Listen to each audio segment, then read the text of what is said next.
Bueno, buenas noches, compañeros y compañeras abogadas. Mi nombre es Cristian Lozano, somos el grupo número 5 y le venimos a hablar sobre cómo está construido el derecho. Para una pequeña introducción, el derecho es un concepto complejo que ha sido objeto de debate y reflexión a lo largo de la historia, ¿verdad?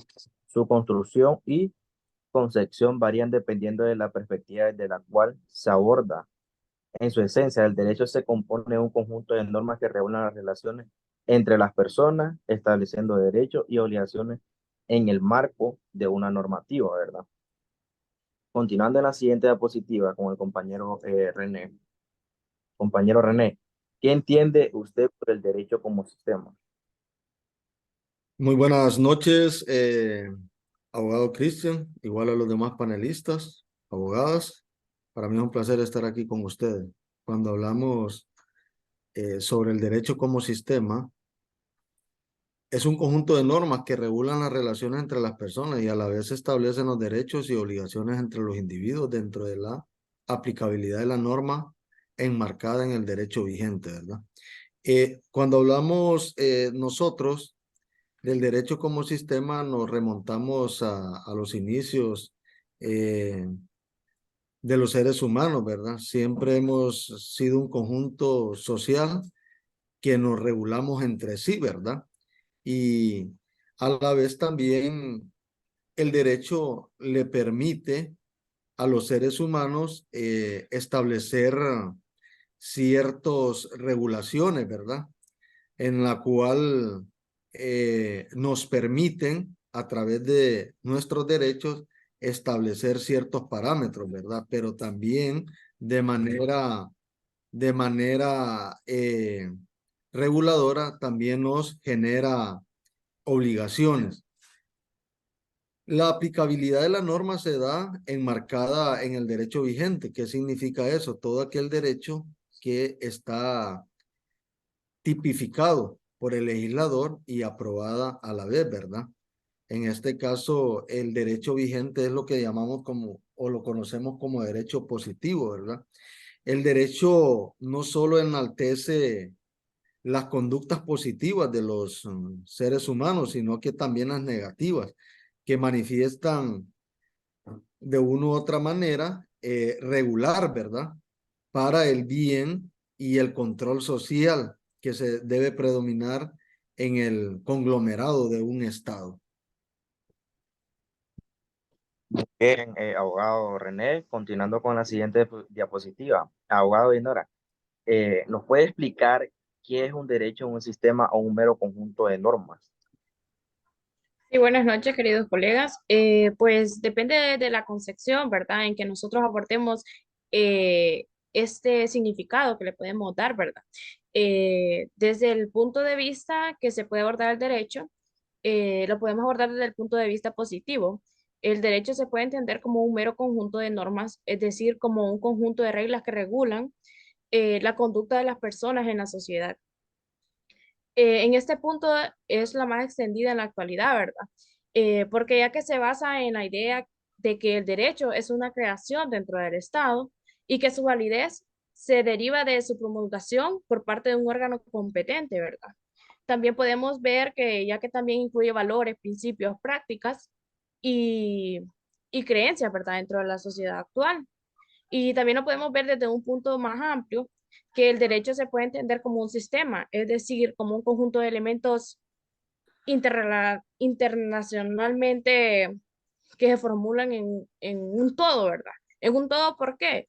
Porque desde este punto es defendida por los filósofos del derecho, ¿verdad?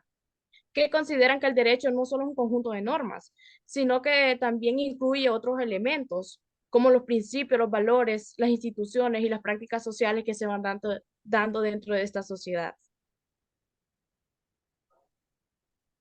Muy bien, ahora, ¿nos podría hablar sobre la diferencia entre un sistema y un conjunto de normas? Bueno, básicamente la podemos definir en que la diferencia entre sistema y conjunto de normas radica en la relación entre los elementos que lo componen. Un conjunto es una colección de objetos que comparten una propiedad en común, mientras que un sistema es un conjunto de elementos que están interrelacionados entre sí, ¿verdad?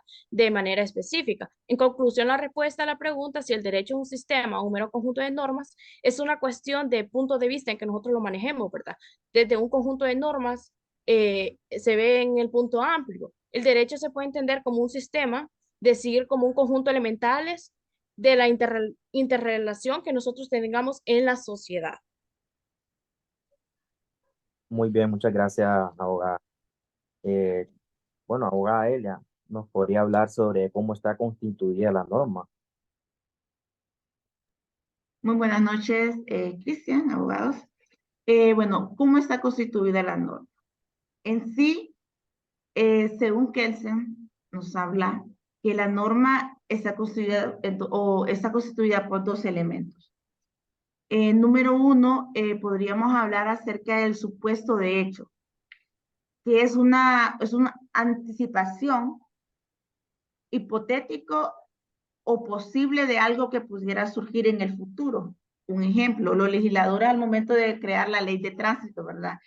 Y digamos, ellos establecieron en un futuro que alguien pudiera venir y tener una infracción del exceso de velocidad, pero ya está tipificada en una norma. Al momento, vamos con la número 2, que es la consecuencia jurídica.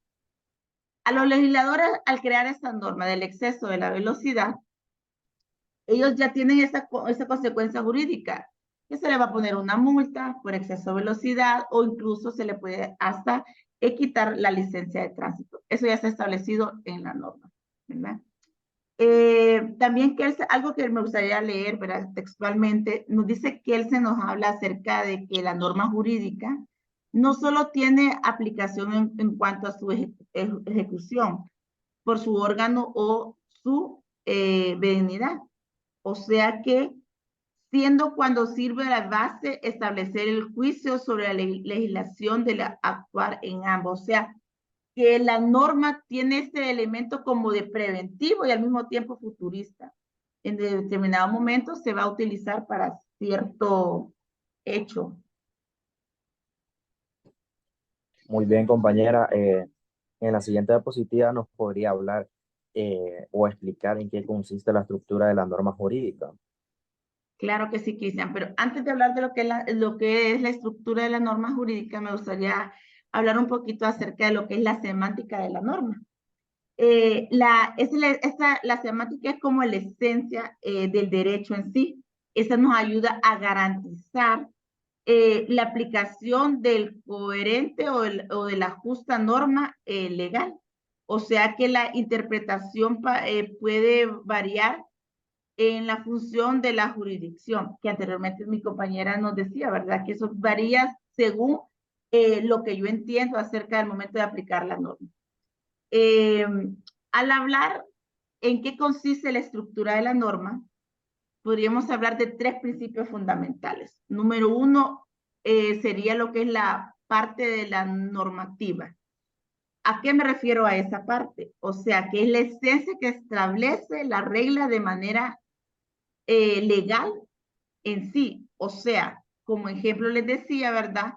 Que la ley de tránsito me dice, ¿verdad? Que hay ciertas regulaciones en las diferentes carreteras de nuestro país donde hay un límite establecido de velocidad, ¿verdad? Eso me dice que es la parte normativa, o sea, me dice que hay estas reglas o estas multas o infracciones que el ciudadano común pudiera cometer. Ahora nos vamos a ir a lo que es la parte sancionadora. Es aquí donde se va a aplicar específicamente la norma. O sea, yo infrinjo la velocidad en una de las carreteras y un policía de tránsito me para. Ese policía me dice que he infringido el artículo tal de la ley de tránsito, en la cual voy a tener una consecuencia, ya sea una esquela y me van a quitar mi licencia de conducir. Bueno, entonces ahí es la parte sancionadora en la que la norma me dice que si yo cometo ese supuesto de hecho, yo voy a tener esta sanción. Y para finalizar, esta esencia es la esencia general que dispone de una u otra manera la entrada a vigor de esa norma. O sea, aquí ya entró a vigor, aquí ya la norma ya fue aplicada, ¿verdad? En la cual pues ya es la parte administrativa, ya el juez en tránsito que me va a decir cuál es la consecuencia por haber violentado esa norma de tránsito. En sí, la estructura de la norma va a variar según el sistema legal, o sea, el tipo de norma que ya puede ser penal, ya puede ser civil, ya puede ser laboral, administrativa o una ley de tránsito. Eso va a depender, ¿verdad? En sí, de lo que es la generalidad, o sea, de qué fue la infracción o que lo cometí y específicamente va a ser la norma que me van a establecer. Muchísimas gracias. Muchísimas gracias, colega. Continuando con la diapositiva, el compañero René nos podría explicar o desglosar cómo se pueden agrupar los principios. Muy bien, abogado Cristian. Lo podemos agrupar en el principio de autonomía, principio de coerción y principio de racionalidad. Miren qué importante esto. Hoy en día los sistemas o los estados practican un sistema muy de moda, ¿verdad? Como es la democracia. Y este principio de autonomía se relaciona mucho a eso, a esa representatividad que el pueblo le da a ciertos individuos de sus comunidades para la representación. Este principio se relaciona con la idea de que las normas legales son productos de la voluntad de una comunidad política o legisladores, o de los legisladores. ¿Y quiénes son esos legisladores?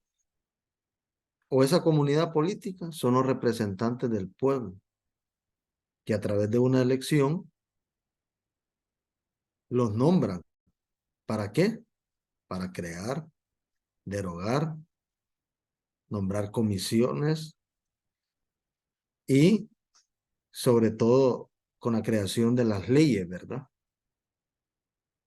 ¿Para qué? Para fortalecer el Estado de Derecho. ¿Y qué es el Estado de Derecho? Es toda esa representatividad aglutinada en esos tres elementos esenciales, ¿verdad? Como es poder, población y territorio. Cuando hablamos del principio de coerción, el derecho se diferencia de otras normas sociales por su capacidad de coerción. Hay un principio muy importante, y lo voy a citar, y que históricamente, pues, a partir de la edad moderna, que pusimos en práctica ese derecho positivo, ¿verdad? En la cual los estados, a través de ese aporte de esos grandes sociólogos o filósofos sociales que manifestaron, ¿verdad? Que el Estado debe estar basado en una normativa, en leyes. Y cuando hablamos del principio de coerción, establece, ¿verdad? Que las sociedades o la población debe estar sujeta a lo que una ley primaria establece y sucesivamente lo derivada de esa en la normativa secundaria, reglamentaria, hasta llegar a lo que es todo lo relacionado a las sentencias, a los mandatos, a los ordenamientos, ¿verdad? El principio de coerción es de estricto cumplimiento. ¿Qué significa esto? Y como decía la compañera Eli anteriormente, nosotros tenemos que estar apegados a una ley y cumplirla, respetarla. Y de hecho, ¿verdad? Nuestra Constitución establece en ese precepto que es la que manda, permite y prohíbe. Y pasándonos al otro principio de racionalidad, el derecho debe ser racional y coherente en su estructura y aplicación. Los juristas buscan construir un sistema legal que sea lógico y fundamentado en principios coherentes y racionales. ¿Qué significa cuando hablamos de racionalidad y coherente? Que los sistemas legales deben fundamentarse en los derechos y garantías de la sociedad, pero también enlazándolo con el principio de coerción, nosotros como sociedad tenemos obligaciones y que están manifestadas en la normativa positiva vigente de un Estado, ¿verdad? Y que somos cada uno de nosotros sujetos de derechos, obligaciones y a la vez también de prohibiciones, ¿verdad? Que debemos de cumplir estrictamente como lo tipifica la ley.